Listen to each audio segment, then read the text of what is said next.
World Peace Day message, Pope warns of risks of AI for peace.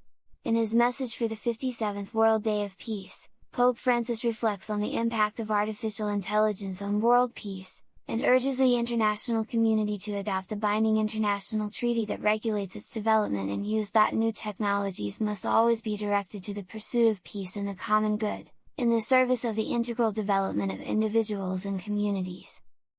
In his annual message for the World Day of Peace, Pope Francis urges world leaders to ensure that progress in developing forms of artificial intelligence will ultimately serve the cause of human fraternity and peace. The message, dedicated to the theme Artificial Intelligence and Peace, was released by the Vatican on Thursday ahead of the 57th World Day of Peace, January 1, 2024. Inherent ambivalence of techno-scientific advances. In it, Pope Francis draws attention to the ethical dimension of these new technologies which are revolutionizing humanity in all spheres of life, highlighting the ambivalence inherent in any progress in science and technology.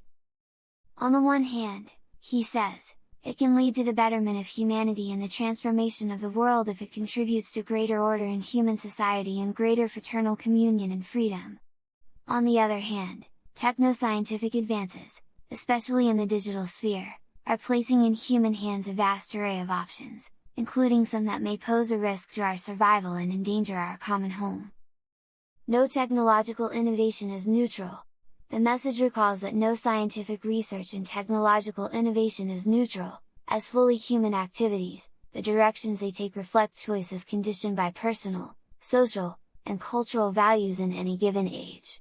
The same must be said of the results they produce, precisely as the fruit of specifically human ways of approaching the world around us. The latter always have an ethical dimension, closely linked to decisions made by those who design their experimentation and direct their production towards particular objectives.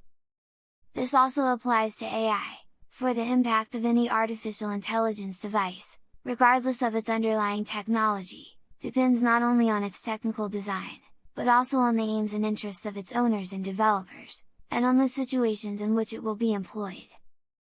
Therefore, we cannot presume a priori that its development will make a beneficial contribution to the future of humanity and to peace among peoples. That positive outcome will only be achieved if we show ourselves capable of acting responsibly and respect such fundamental human values as inclusion, transparency, security, equity, privacy and reliability, Pope Francis writes.